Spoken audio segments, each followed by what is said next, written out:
Salam alaikum, Lawan, bonsoir. Aujourd'hui, j'ai envie de faire une petite vidéo pour vous dire qu'est-ce que je pense de ce hadith ou une phrase qui a été, d'après certains, dite par Rasul sallallahu alayhi wa sallam. Moutu qabla an tamutu. Ça veut dire mourrez avant de mourir. Qu'est-ce que j'ai compris de cette citation, ou de ce hadith? Si c'est vrai, je ne sais pas. Moi, de toutes les façons, j'ai entendu cette phrase et je voulais un petit peu donner mon point de vue sur elle.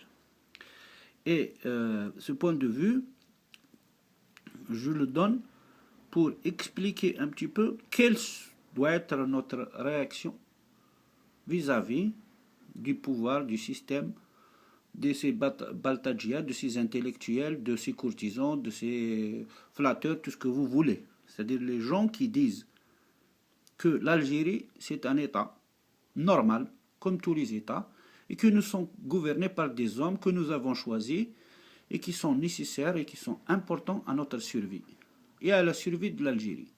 Alors qu'il y a des millions de compétences qui sont mises de côté. Donc voilà. Donc maintenant, ça, c'est une tombe. Dans cette tombe-là, je vais mettre quelqu'un. Il est enterré.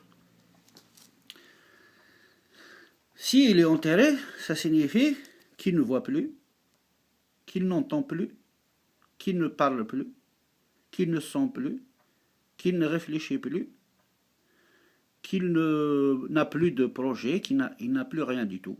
Voilà, il est mort, il est enterré. Si on va vers sa tombe et qu'on commence à l'insulter de tous les noms d'oiseaux, à l'accuser de tous les torts, de c'est ta faute s'il y a ça qui se passe dans la famille ou qui se passe dans le monde ou dans un pays ou dans un village, ce que vous voulez, il ne va pas réagir.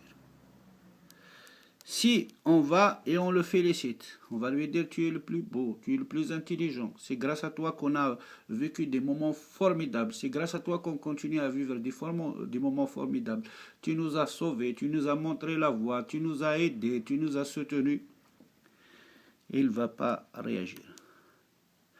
Si tu viens et tu lui donnes tout l'argent du monde, il ne va pas réagir. Tu le mets, si tu veux, tu peux le faire rentrer dans la tombe. Si tu mets à l'intérieur de sa tombe tous les diplômes de la terre, il ne va pas réagir. Si tu lui mets comme étant détenteur de toutes les grandes sociétés de la terre, il ne va pas réagir. Si tu lui mets tous les titres, par exemple, qu'il a eu tous les prix Nobel de la terre, il ne va pas réagir. Si tu lui mets à côté une famille qu'il n'avait pas, il ne va pas réagir, dont il avait rêvé toute sa vie. Si c'est un homme et que tu lui mets une femme à côté, mais la femme qui sera construite par les parties les plus belles, qu'ils soient internes ou extérieures, de toutes les femmes qui sont créées depuis l'humanité jusqu'à la fin du monde. Il ne va pas réagir. Si c'est une femme et tu mets un homme qui aura les qualités les plus belles du monde, depuis la création jusqu'à la fin du monde, elle ne va pas réagir. Donc vous voyez. Donc conclusion, quand quelqu'un il est mort, eh ben, il ne réagit pas ni aux insultes, ni aux flatteries, ni aux richesses du monde, ni à quoi que ce soit. Ça y est, il est mort. Alors, si par exemple maintenant on va dire qu'il est vivant, voilà.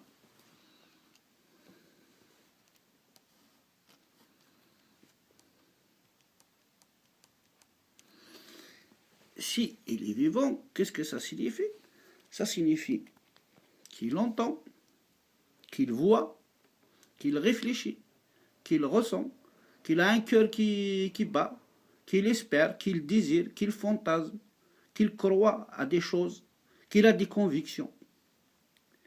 Cet homme-là, supposons qu'il va vivre comme un mort. Mais pas tout à fait. Mais comme un mort par rapport à tout ce qui est mauvais dans l'humanité. Ça veut dire que si c'est des gens pervers, hypocrites, méchants, violents, voleurs et tout ce que vous voulez, l'insulte, eh ben, il ne réagit pas. Si il le flatte, il ne réagit pas. C'est-à-dire qu'il doit avoir le contrôle de ses sens.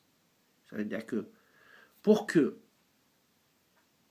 une parole rentre dans ses oreilles, il faut qu'il ait la maîtrise de ses oreilles et dise ça, ça va rentrer, ça va pas rentrer.